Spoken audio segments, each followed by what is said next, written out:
and I'm grateful for that opportunity. Before I moved here, I was currently working with some I worked with 2 multinational companies in Nigeria, and I decided to okay, come here and do my master's and see what life is over here and see how it's going to be like. And I think with the way it's been going, it's been amazing. So when I got the topic to come and speak to you guys, at first I'm like, okay, I'm just a student. I haven't even graduated or something. I just came here, and I think I'm still practicing everything that I'm about to still even talk to you guys about today. And it's pretty much been working out. And I feel that with what I'm going to say today, I hope that it's going to impact, if not everybody, but at least most of you that are on the call today. So without further ado, let me just dive into the topic today. So today we're going to be talking about networking opportunities on campus as an international student. I think the first thing first is when you come in, you are excited about the opportunities that you've gotten. You are stunned. You are like, okay, I just arrived the country. Let me rest. Let me, you're not even thinking about what next. You're just like, I just came here. So let me just go into school. Let me just know what is happening. And before you know it, 1 year is gone. 2 years is gone, and you wake up one morning and you are like, wait, I'm graduating next semester. What's happening? And you are like, what do I do from here? It's just like the same scenario when I'm sure probably some of you have done your NYSC in Nigeria. When you're about finishing your NYSC, you're like, what's the next thing I have to do? Like, am I going to be jobless? You have this tension of what's going to happen before you graduate. So I think that is the experience that a lot of people face when they come to the US.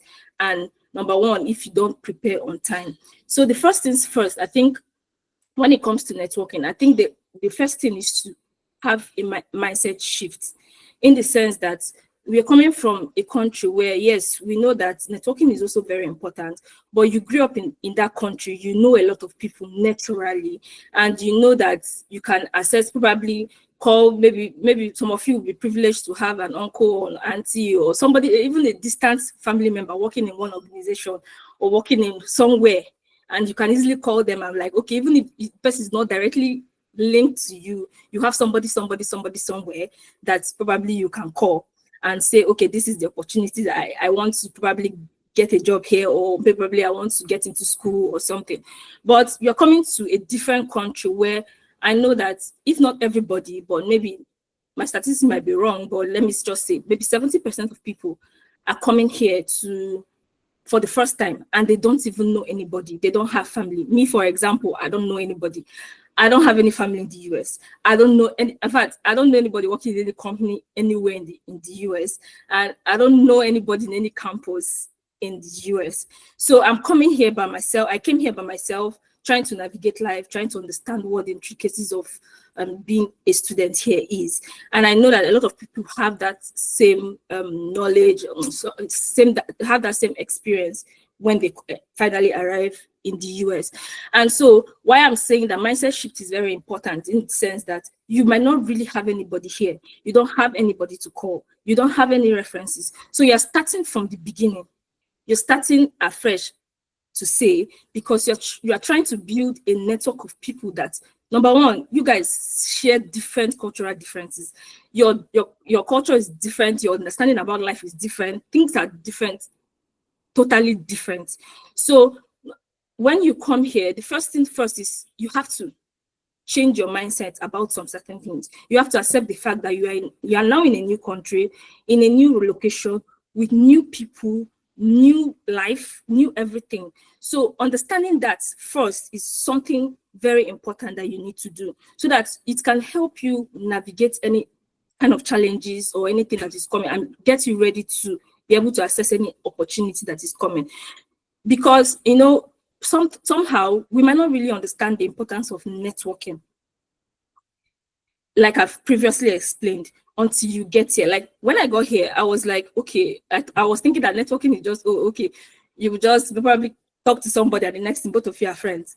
It doesn't work like that.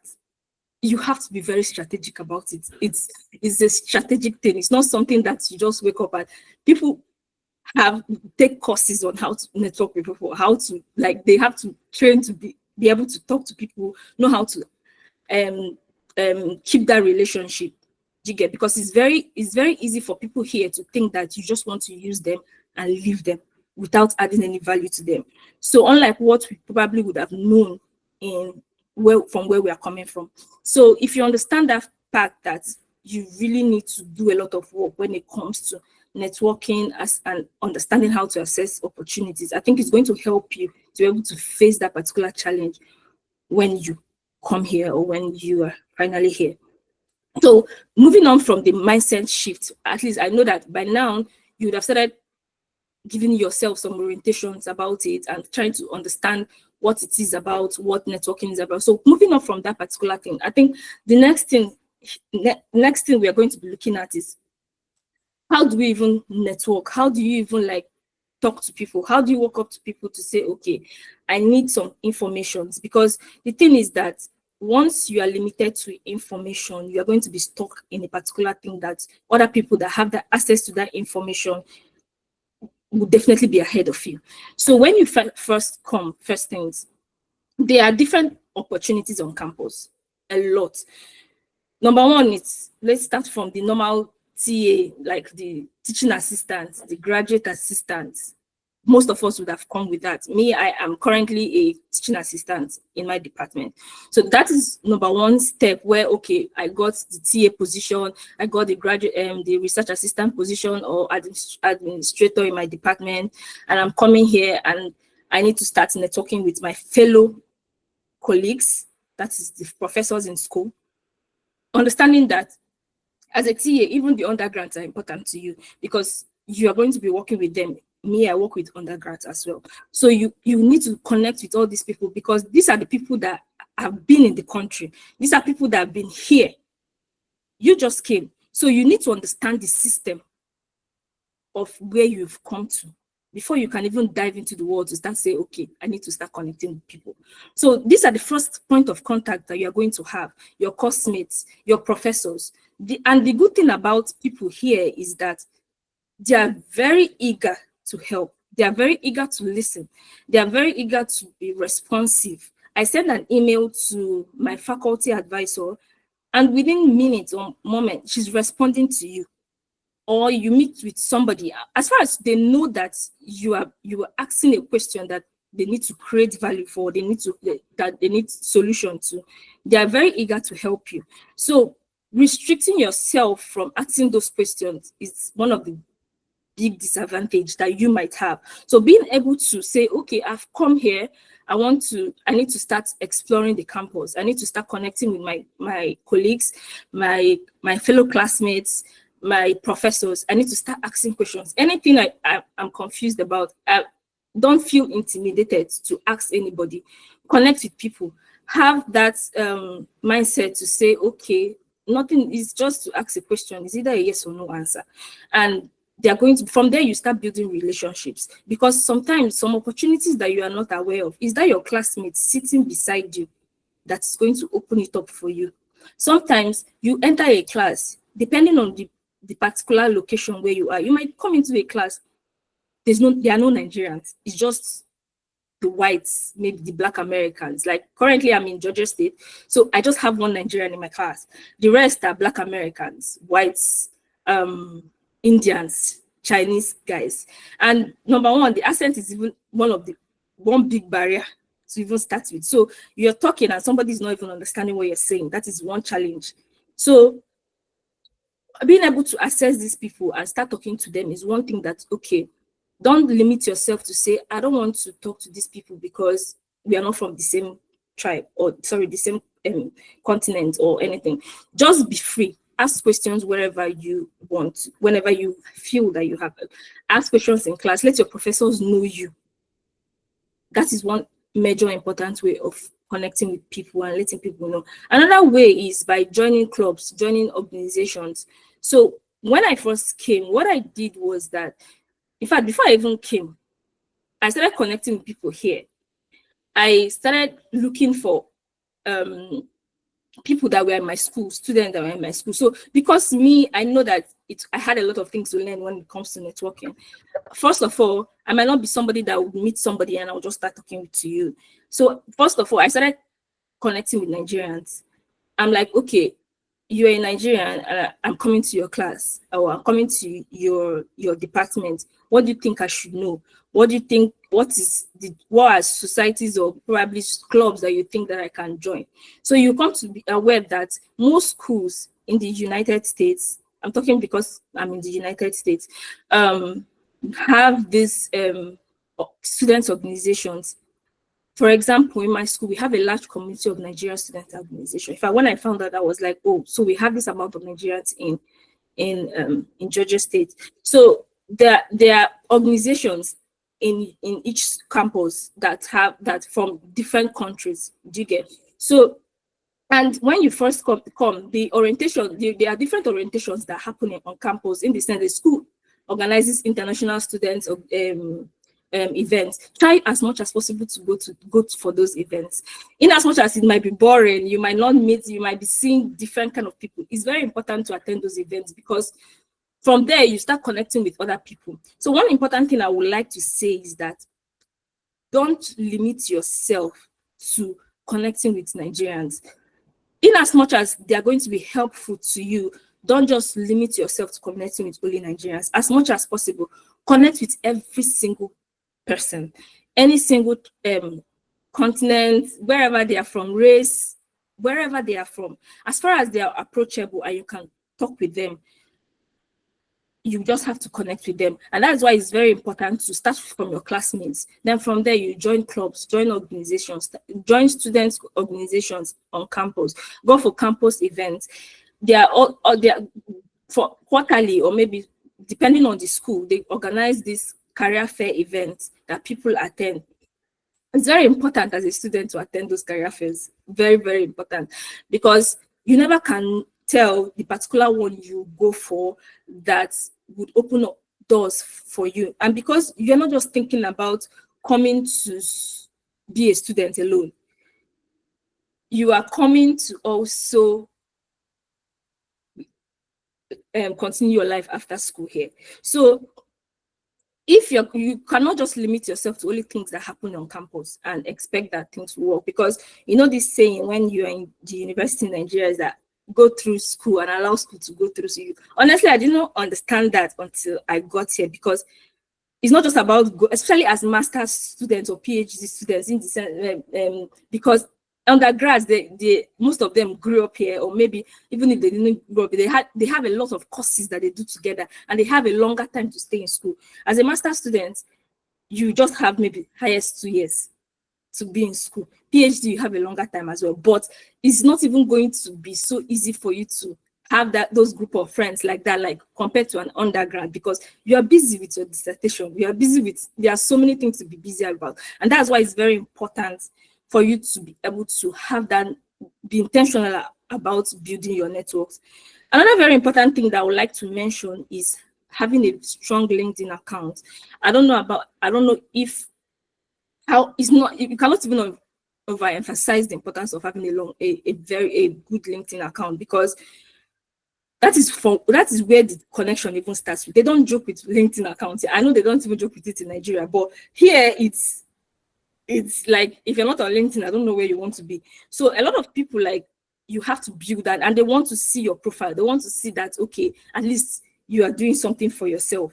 So because most of the connection that is going to happen is on LinkedIn. When I first got my admission and I was about to come over to this place, it was on LinkedIn I started connecting. I went on LinkedIn.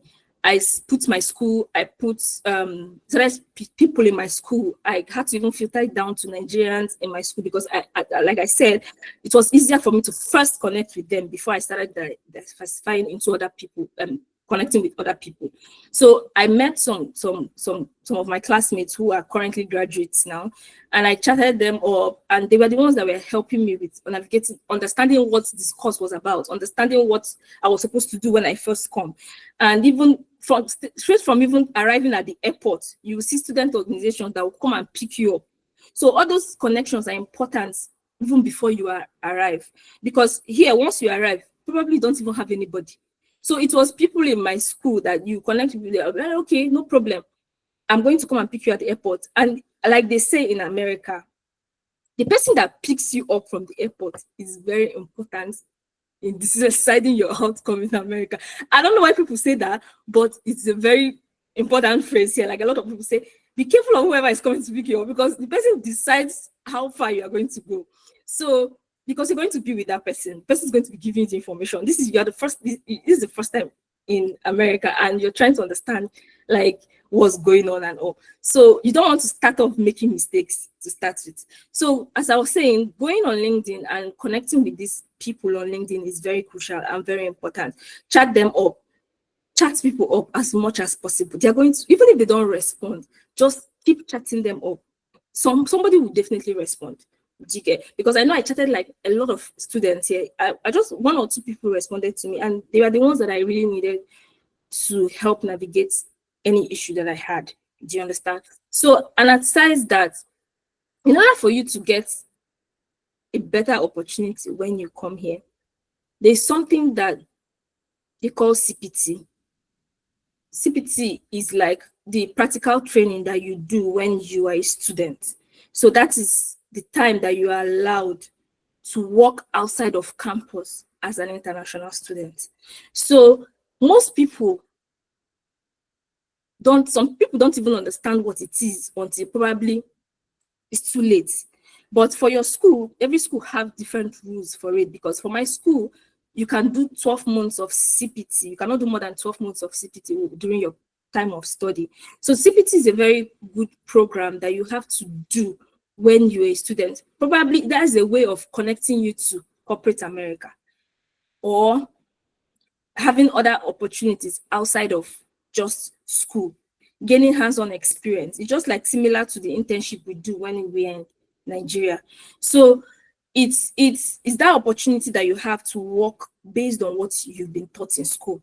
So a lot of people don't even have that opportunity to do it, because honestly, CPT, sometimes you see people, companies giving just 3 months that they will give you for a particular period. And it's very hard sometimes to see companies that just want to employ you for only 3 months, especially when they know that they might not retain you. Or so it's a very big hustle here to get internships in America. Very, very big. Like a lot of people battle before they able, because the thing is that a lot of people are looking for these jobs. Do you get? It's not just you. There are people from India, people from different parts of the world looking for this particular job that's being applied. So when I was when I came, I knew that I needed to do an internship. In fact, it was not negotiable for me. Do you get? So the first thing I did in the first semester when I arrived, I started asking questions on how do I even go about applying for these things? What do I need to do? How do I arrange my CV? Because honestly, the truth is, your resume is different here from what you definitely have in Nigeria. They just want to have so you, first of all, you have to understand how you present your resume here. Like, how do I need to arrange my resume? How do people that get jobs here arrange their resumes so that they can actually be able to call you for an interview? Because I submitted applications, honestly, if not less than 100 applications, just to get an internship. This is not even a full-time role. Internship. It was that deep. So every morning I'm waking up, I'm saying, okay, today they say, oh, it's 1 page. Oh, you have to like arrange it. You have to put this, you have to remove that, you have to do this, put it in your CV so that you'll be able to apply and get an opportunity. So, but luckily, I was able to get an internship, which I will be going to by summer.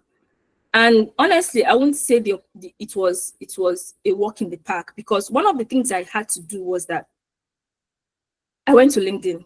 I had to subscribe for premium LinkedIn so that I'll be able to chat up people on LinkedIn, because LinkedIn had this premium feature where you can send direct messages if you're on premium.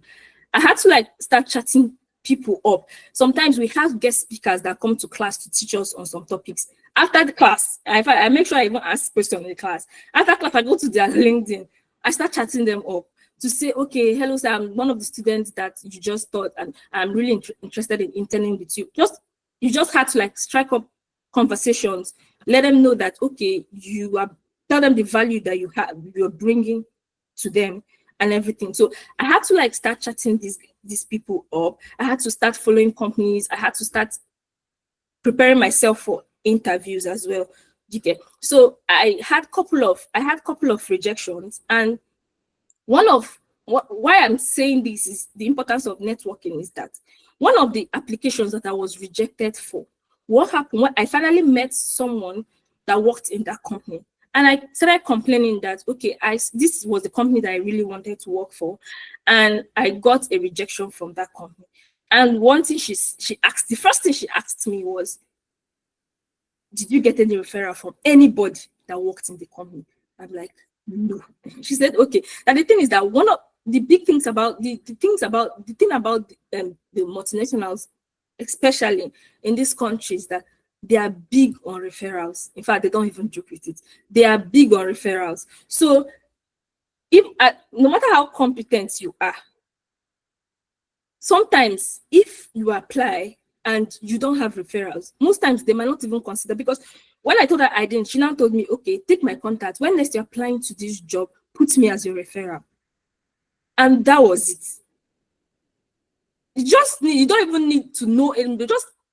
Because I just randomly came across that on LinkedIn when I was looking for people that worked in that particular company.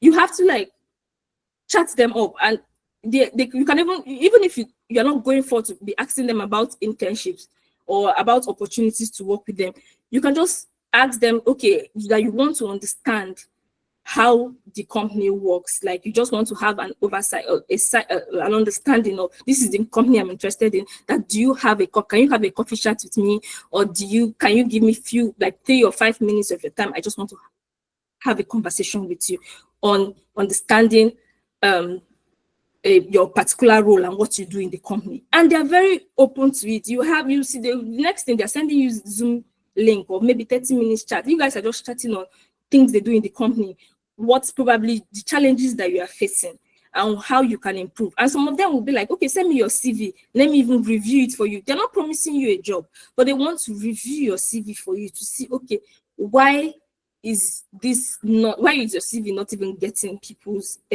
passing the ATS machine or getting interviews? And from there, you can start having connections and building your network as it goes. So LinkedIn is a very great social media tool that has really helped a lot of people here to connect with jobs opportunities, both on campus and out of campus, because even professors post PhD opportunities or some of the opportunities on LinkedIn, and a lot of people tap into it, and that's how they connect. Even if they don't even post, you can just go and chat them up to see, okay, that this is the value you have, this is what you're bringing, and you are really here to help them and everything. Very important. Another thing I want to emphasize on is having an elevator speech. You cannot overemphasize this particular thing. An elevator pitch is something, the first few words or first few sentences you say to somebody when you meet them. For example, I meet a particular, maybe I'm having this coffee chat with a particular recruiter, or maybe not even a recruiter, somebody that works in the company. The first thing you want to say is who you are, what you are currently doing, the values you have, the skills you have, and the solutions you want to proffer to the person in maybe 5 sentences or 6 sentences. You don't need to talk so much. Just these things I've said, just put it in 6 sentences so that whenever you meet somebody, you have something to say. Not when you meet somebody, you now be thinking of, oh, okay, my name is Oluchi. You'll be stammering, or probably you're not confident in what you're saying.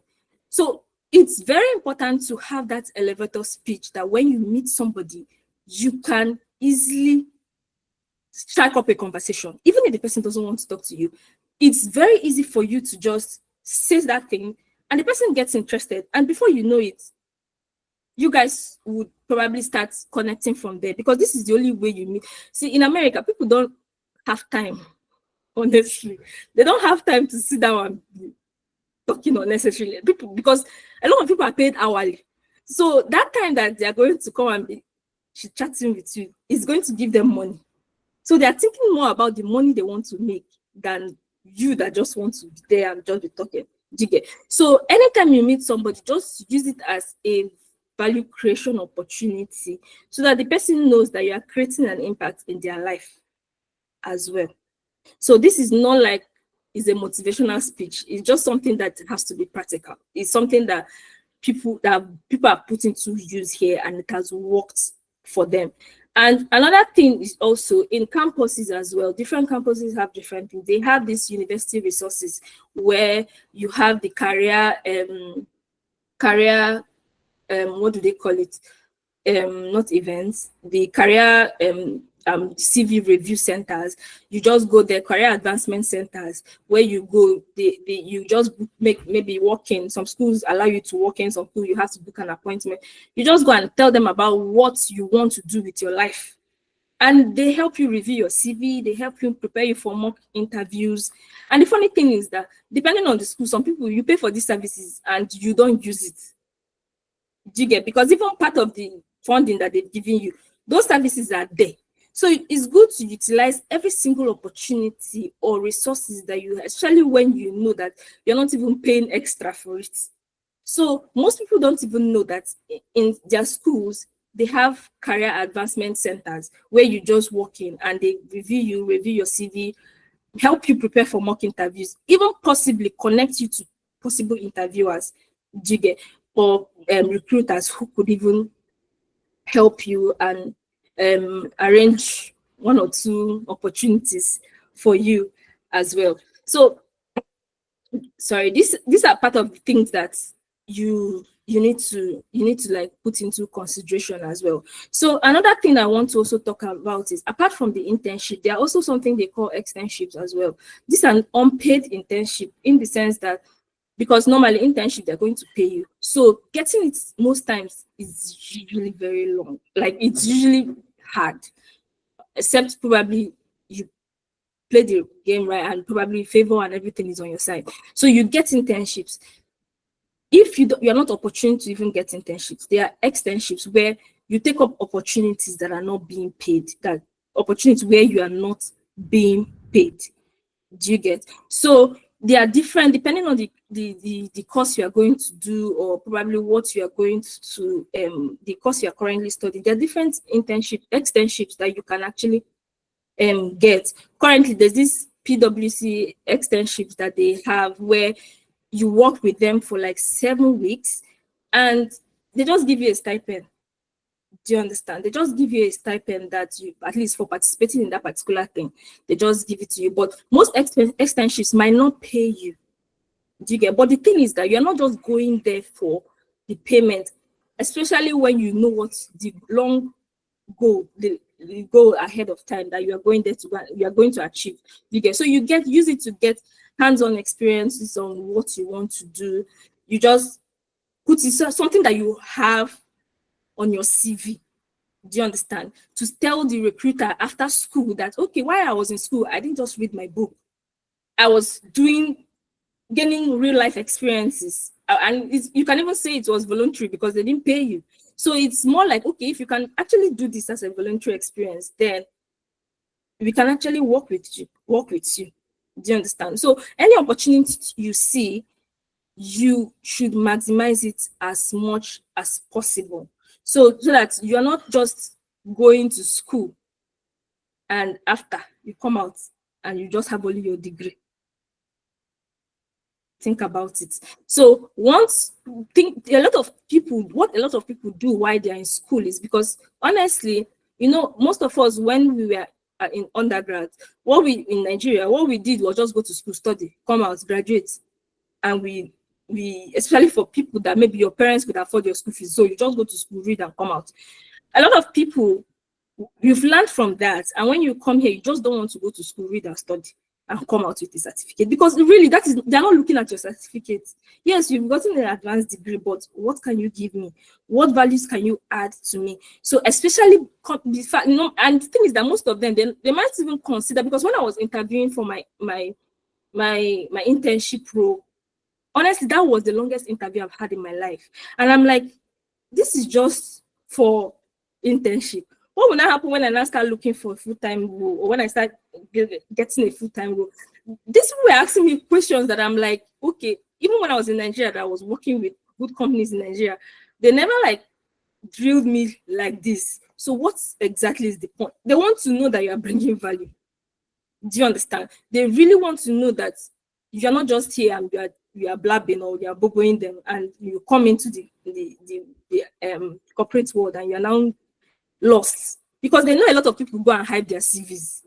Obviously, everybody knows. So they know a lot of people hide their CVs, but during the interview process, they want to understand what you're actually bringing to the table, like how much value you have. So this is part of the things that they look forward to. Do you get? So you need to like build yourself. You need to have that US. And one thing that the good thing about what this internship and externship does for you is that it gives you American experience, which is very important. Because yes, you have worked maybe in plenty years in Nigeria, but the first thing they're asking you is, have you worked in America? Because the culture is different. They need to understand that you understand the system. So imagine people, because me, I worked for like 5 to 6 years before coming here. And somebody they say, okay, you did this, but do you even have an American experience? So that is why these externships, internships are very important for you, so that when you're in school, when you graduate, you're able to say, I've been able to work while I was in school. So at least now that I'm looking for a full-time position, this is what I want to, this is the experiences that I've got, coupled with the one that I've gotten from where I was before coming to America. So it's really very, very important you have all those experiences as well. So I think I've been able to like say a lot of things. I don't know if people are really following with what I'm saying, but I think that these are like the things that you'll be able to experience, like when you come to America, and the opportunities that you have. So one of the things that I would like to highlight here is that another thing, yes, I forgot, is that as much as possible, join professional organizations, professional bodies. If you are coming to study engineering, there's Association of Black Engineers, join them. There are different associations that, depending on what you are doing, look for it. Me, I do a lot of regulatory compliance when I was in Nigeria. So this is what I'm doing. So I joined a professional organizations like that. You just be getting updates. When they're having conferences, attend it. Especially for people that are in PhD, they have a lot of conferences that they usually like do. Do poster presentations, even if it's not poster presentations, the regular presentations that PhD people do. Follow your professors, go for those events. Even if it involves you paying. I have a friend that pays, for every semester, he pays like almost $500 to attend a conference. And he's like, Oluchi, I have to do it now, because when I'm out, what do I have to say that I've done? You get, so even if it involves you paying, at least that's an investment in your career or in your life that you're never going to regret. So go for conferences, attend conferences as much as possible, so that you'll be able to have those experiences. That is even an avenue to network with people in your profession, because that's what you're going to be looking at. You're going to be you need to be aligning with people that are in your same field of study when you are here. So you see that conference, that is the best place to go to see people that are in your field and people that you want to connect with. And when you go there, don't just go. And anyway, especially when you go for the one that is free, because if you paid for those kind of conference with the amount that is cost, you cannot just sit down. You have to stand up. You have to talk with people. You have to collect number, and you have to follow up with them. Do you get? So you have to talk with these people have conversations with them, because there's someone I know that recently attended the Black Engineers Conference. Honestly, he took like a whole week before the conference to browse, check all the people that were coming for that conference, the companies that are coming, the people that he's going to meet, the questions he had to ask them. Because you're not just meeting, that's why another thing is elevator speech is very important, because you're not going to be meeting them and you're going to be staring at their faces and expect them to talk to you. You are the one in need of something. No? Do you get? These guys are advanced in their life, they're advanced in their career. So with or without you, they are still advancing. But you need them to put you at that particular point where you need to be. So you need to ask questions. You need to prepare yourself. Don't just go blindly. You need to prepare yourself. Have written down questions that you want to ask them when you eventually meet them, even if it's not standing up during the conference to ask questions, but after the conference or during tea breaks. What are you doing? Are you sitting down and pressing your phone? The one that you press when you are lying down your bed is not enough for you. So you're standing up and you're connecting with people that are very important, and be very strategic when it comes to connection, because there's some people that you connect with. It's important though, but there's some connections that are more than connection. So you need to be strategic about the kind of people that you want to connect with, especially when you have gone for conferences like that. People that are going to enlighten you, people that are going to link you up. Because one thing I like Nigerians about, honestly, we are very smart and we know how to find our ways wherever we come into a particular country. And when I meet people from other races and everything, honestly, Nigerians, we know how to stand out. I don't know how we do that, but yes, we always know how. We are go-getters. It's in our blood. I don't know how to say, but we are, because most of the Nigerian friends I have here, we know what we want. We know what we want to do. We know how to be strategic about what we want. When others are still being gallivanting, and we're already putting our toes first to understand how the system works and how we can get it. Do you get? And when we get it, we've gotten it. So it's very important. So as much as possible, participate in all these things. So to conclude and to say whenever you find yourself on campus, if there are any competitions on campuses, in my school, they had this competition yesterday that 2 Nigerians participated in with other people from different races and different countries. And honestly, it was a Nigerian that won that competition. She's a master's student in biology. So where you see competitions like that, it was like a 3-minute thesis where you have to present the thesis or the research that you want to do in 3 minutes.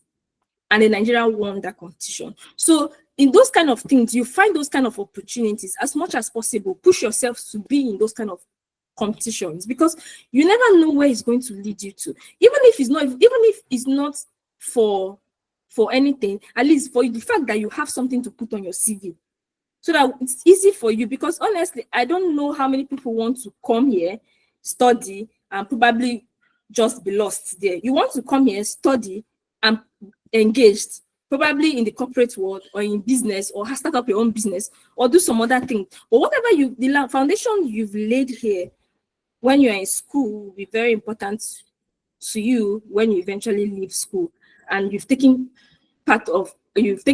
seized all the opportunities that you're supposed to seize. Because it's one thing, and it's hurting when you leave school and you are now saying, oh, I would have done this.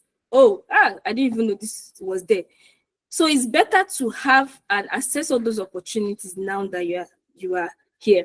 So one of the common mistakes that you should avoid especially when it has to do with networking and assessing opportunities, one of the things is waiting too long to start networking.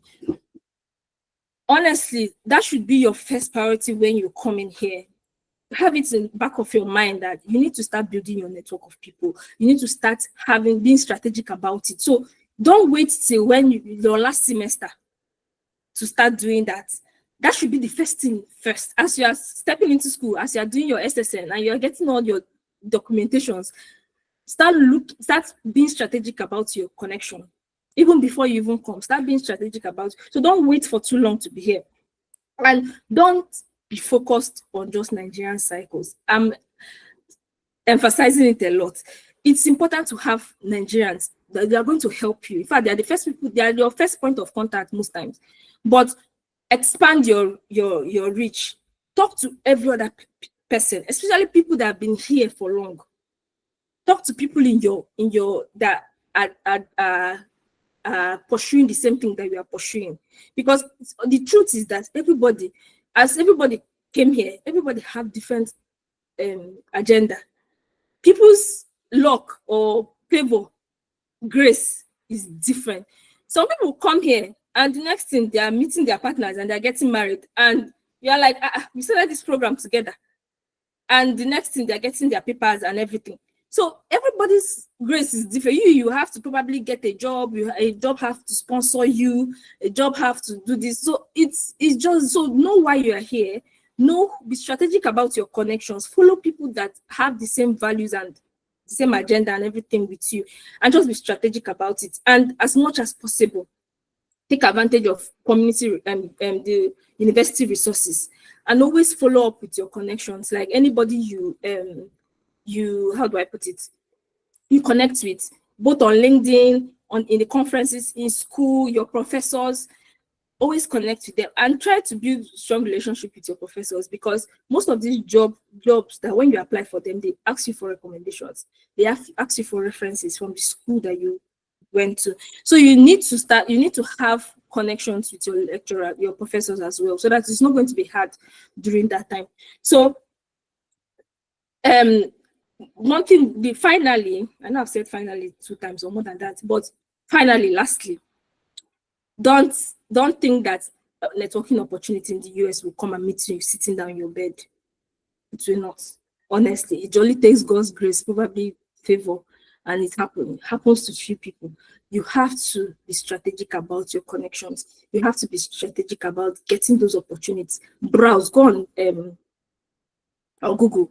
Browse about opportunities that are available for you in your state that you are, because the thing about United States is that the different stories applies to different states that you are in and different schools that you are in. So try as much as possible to do your own research, get all those information that you have. So start early, be proactive, and don't be afraid to take up the opportunities. Don't be afraid to ask questions. Don't be afraid to seek help where you need help. So just know that it's very, very important in all of that. So thank you, everybody. I hope I was able to give you a good background about that and not confuse you further. So thank you so much. Thank you. Wow. That's like, I can't. It's been like, this is like an eye-opening session, very impactful one. Like, thank you so much, Oluchi. Thank you so much. So I'm going to open the floor for questions. I believe we have a lot of questions to ask, a lot of questions. So if you want to ask questions, please, I would advise you raise up your hand now. And once again, let me repeat this. You must ask your question. The question must be specific to this particular topic. If you answer any question outside of this topic, I'm going to mute your mic. So please ask questions specific to networking and assessing opportunities. Okay, hi, Kingsley, you can unmute your mic and ask your question. All right, good evening, everybody. My name is Kingsley. Sincerely speaking, I want to say thank you for the eye opening, and how will I say it, for reorientation. Actually, I have some friends and brothers over there in the UK. The knowledge I actually derived was that immediately you get to the UK, at least there's a specific hours that will be given to you. That's okay. During these specific hours in the week, you can be able to go out for also get some money to take care of yourself and all that. But with the way she presented it in that of US is not real as such. So I want to ask, is there any specific hour that maybe probably the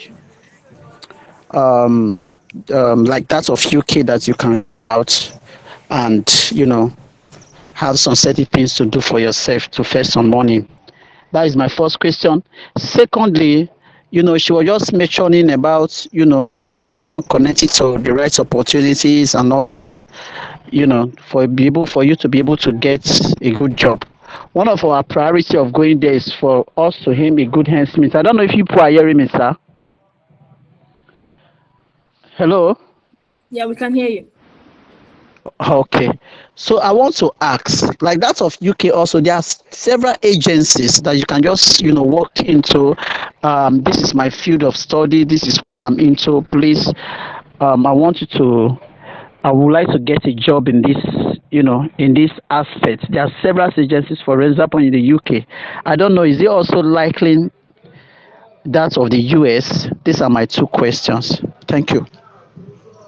Okay. I think I will have to answer that. So for the first question that you asked, the UK system is very different from the US system, and that's why I kept emphasizing that I'm talking based on the fact that I'm currently in the US, so that is the system that I understand. So for international students in the US, you are given 20 hours to work during school periods. So during each semester, you have 20 hours to work on campus. Emphasis on campus. You can only work on campus in the US. It's not like the UK where the 20 hours you can go and hustle and do care work, or can go and hustle and do whatever kind of work you want to do. In the US, you can only work on campus. So any job you are getting is on campus. And that's why we tell people that before you come to the US, as much as, or at least if your father has the money to sponsor you, have a funding opportunity, because most funding opportunities come with job opportunities like the teaching assistant, the research assistant that you're going to be doing while on campus in the US. So that's, even if it doesn't come, some people come and get the opportunity, and they come and they come on campus, they start looking for those jobs on campus, because honestly, you cannot, nobody's going to employ you in the US outside of school. So the only time you are opportune to work outside of school in the US is during when you take how do I put it? When you take permission from the international students department in your school to work outside of campus, and if you're taking, that's when I brought in the CPT, that's the practical training, because you're expected to do an internship or whatever related to what you are studying. So that is the only time you have the opportunity to work outside of campus, and they must give you approval. You cannot just get an offer and you just go. They'll send you back to Nigeria. So they must give you approval to work outside of campus. And until that approval comes, you cannot work. So the 20 hours you're going to work is during school period. If you get a CPT that is outside of campus, and say ISS is the International Student Scholar Student Organization department in the school, gives you an approval to do the CPT while you are still doing your semester courses. They can only approve 20 hours to work for that organization. And during summer, you're allowed to work 40 hours upon ISS approval. So they must approve you before you can work outside of campus in the US. And that's, whatever you are doing must be related to what you're studying. So that's how the US system works. Then for the agencies that you have mentioned, honestly, I know that I don't really understand the way you phrase the question, but I know that as much as possible, opportunity, I've not heard of any agencies probably that would have, I don't know if there is, probably there might be, but I know that most times US, you apply, you go on LinkedIn or you go on job websites, you apply for job, you do an interview, and probably most times you either get it or you don't get it. So I don't know about agencies that might facilitate that. They might be, and the only one I know is for the externship. I know there's a website where you just register with them and they connect you with maybe opportunities, externship opportunities that you can be doing. Well, apart from agencies, honestly, I'm really not aware. They might be, but I don't know. Honestly, I don't know. Thank you. Okay, thank you so much. Thank you very much. My questions were all answered. Thank you, ma'am. All right. Hi, Peter. You can unmute your mic and ask a question. Once, please let your question should be very brief, right? Very brief and straight to the point. Okay, please. All right. So, and it must be related to this topic. All right. So, Peter, can unmute your mic and answer a question. Okay. Good evening, everyone. Are you with me? Yeah, we can hear you. Yes, very well. Okay, that's great. Okay, I really appreciate your presentation this very evening. It was quite great. Thank you. My question is on the connection you talked about earlier. You said that in US, when you are interacting with people or try to relate with people, they think that you want to take advantage of them, and they are very critical about that. And in another way around, you mentioned that we should try as much as possible to connect with people. What I'm just trying to figure out there is that the question, sorry, is that how do you balance relating with people so that they will not look at it as in you want to take advantage of them, then thereby building a strong relationship with them? What is the way to navigate about that? So the thing about this, your question, if I get you clearly, is that while you're trying to connect with people, you obviously you can only control what you can control. You can't control another person's actions or what they expect to get from you or anything. But as much as you're trying to connect with people, not just connecting with them because you just want to get something from them at that particular time. Because if there's a way you come to meet somebody, just say for instance, I come to meet you and I'm like, sorry, I don't know your name, but let me call a name. I say, David, please can you give me money? Do you understand? And I'm looking at you and I'm like, who is this person? Where are you coming from? Do you understand? So there's a way you come approach people and they know that you are genuinely in need of this particular thing. You don't come off as if you just want that thing for that particular reason. Do you understand? So you are connecting with them to probably, if they have similar things that you feel that you're also interested in. Honestly, I have this friend that works in a company, and her boss likes dogs. In fact, a lot of people like dogs here in the abroad, in the US and everything. So what she does anytime she's coming to work is sometimes she went as far as knowing the kind of food that she feeds her dog. Do you get? So one of the days she just come get the food, buy the food and come and give her to feed her dog. And she's always like, oh my God, because people here, they take the little things that you do for them very personal, because they are not really not entitled to anybody or anything. So if you do any little thing for anybody, they are very surprised that you could go out of your way to actually do something for them. Do you get? So while you are trying to connect, I think it's very important to build friendship, kind of, maybe not friendship in the sense that we are coming to chat all the time and everything, but let it look like there's a friendship that is going on while we are still coming, not just coming to connect and say, oh, okay, good afternoon, sir. Okay, I want a job from you or something. Just as much as possible, try to relate with them friendly, like smile. They like you when you smile a lot here, even if it's not from your heart. They just want to see you smile. They want to greet you, hello, hi, you smile. So it's one of the things that a lot of people like you might take for granted, but they really don't take it for granted. So as much as you're trying to build connection, try to build a relationship, not just the connection kind of thing. Try to build a relationship with them as well on a platonic level. Yeah. So I don't know if I answered your question.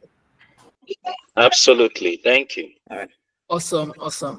Chiamaka, you can unmute your mic.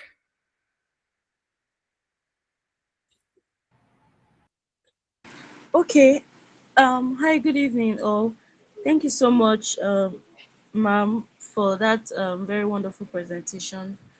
I wanted to ask a question regarding when you talked about the graduate assistant opportunities, like as part of the opportunities that can present itself.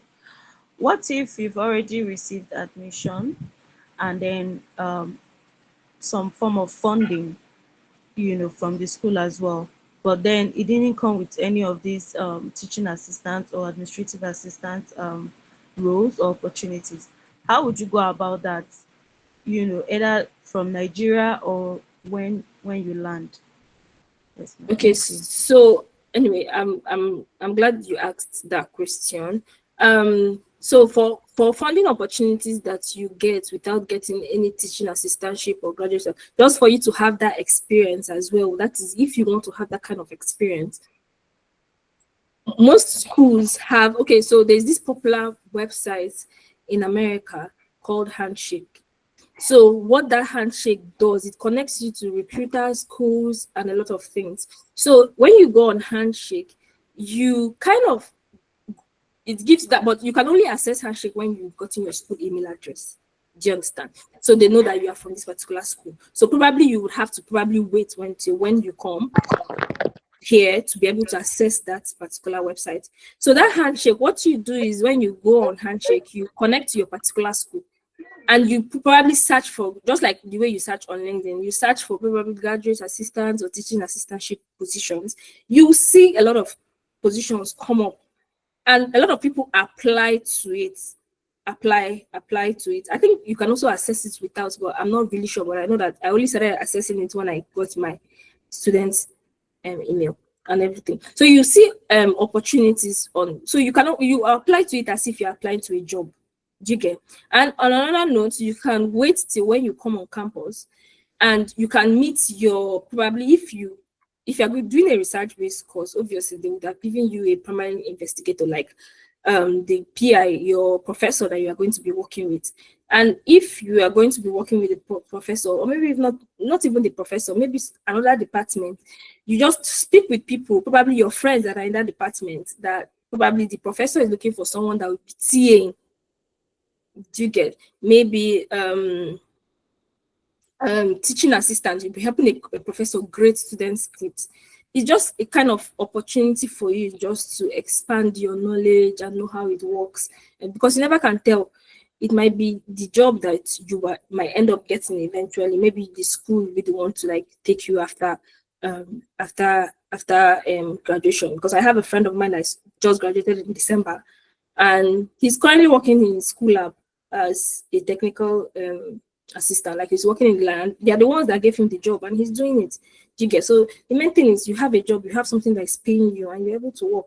So I think that's are two ways that I know that you can approach it, or probably just email your program director to see if there are opportunities like that in your department that you can harness. So yeah, I don't know if I answered. Okay, thank you so much. Yes, you did. Thank you so much for that. God bless you. Thank you so much. Okay, Tejiri, I see your hands up and you put it down back, and I don't know if you're still available to speak, Tejiri. Hello, Tejiri, are you there? If you're trying to speak, you are muted. Okay, pending when Tejiri unmutes her mic. Daniel is asking, how long does it take to get teaching assistant job from the time you start your program? So that's the question.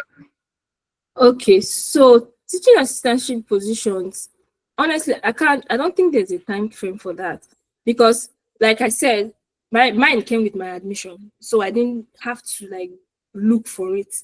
So, but people that come here and they have to look for it, depends on when you're able to see a particular department that wants a TA, that wants a teaching assistant, and maybe the process of interviewing and them trying to accept you into the particular program and everything. It depends. It can rise up from maybe 2, 3, depending on maybe a semester. It depends on how much, how fast the department is, or how slow they can be.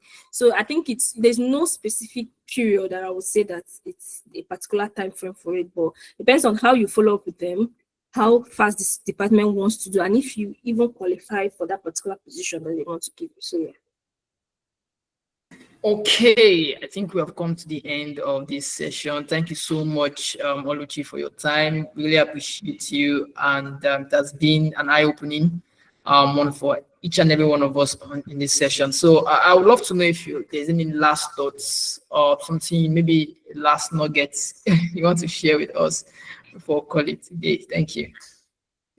Yeah, I think what I would say is that the United States is like a land of opportunities for people that want to come to the United States, because in the sense that you can get funding. Like I used to tell people that coming, if you really want to come to school, like you are really living with for school, I think United States is one of the cheapest place to like come to school, in the sense that you are spending lesser as a student coming here compared to somebody that is going to the UK to go and study, unless probably you got scholarship in the UK, but it's really limited in the UK getting scholarships compared to the US. There are a lot of schools in the US that gives funding. And I mean fund, they're paying for every single thing. Your school fees, some pay for your accommodation, depending on how much funding you're able to get. So there are a lot of schools that give that opportunities. So I would always tell people that, honestly, I know, yes, getting US visa might be not so easy, but I think it's an opportunity that is worthwhile, because after school, the opportunities you have are a lot. There are a lot of companies in the US, a lot of companies in the US that you want to like harness and everything. So while you come, always try as much as possible to build a strong network of people. It's really going to help you, because even in Nigeria, you need network of people to also survive. So here as well, where you don't know anybody, you are starting from the beginning, probably, you need a community. You need people, you need a lot of people to do. So while you try to build your network, always remember not to bite the hand that fits you. Like, as they said, always try to remember people that have been there for you when you first came, people that stood for you, people that helped you grow. You get, always try to help other people like that you've that have helped you, and people that you don't even know. Like, just as much as possible, always give back the help that you've gotten from other people. So yeah, I think that's it for me today. Thank you. Oh, okay. Since Yamaka wants to ask one more question, probably want to say something. Okay. Okay, please, can we start our connections with you? Can we connect with you? Yeah, sure. I'm on LinkedIn. I don't have a YouTube channel, but I'm on LinkedIn, and yeah, Oluchi Aneke is my name. So yeah. Yeah, just search for Okay, Oluchi thank you Aneke on so LinkedIn. much. I believe Yeah. you're going to see her there. So thank you once again, Okay. Oluchi. Like we always do in CareerLeap, right? This is one of the sessions we have, so that of course, before you travel out of the country, you don't just get there and get stranded, or you don't know how to navigate your way in that country. And I believe this is very important. In fact, Oluchi has given us ideas of the next topic we're going to be talking about, most especially LinkedIn. Right. I know we've talked about LinkedIn before, but we're going to stick and talk about it again, how to use LinkedIn. And also there are other things you mentioned, the elevator pitch as well, because you need to understand how to introduce yourself, how to communicate, communication skills. All right. So the things we're going to be looking at in our next session. All right. So thank you so much, Obichi, once again. Thank you for your time. And thank you everyone for joining. Let's have a great weekend. Bye-bye. All right. Thank you. Thank you. Thank you, Bye. Oluchi. All right. Bye. Thank Thank you, you. everyone. Bye. Thank you.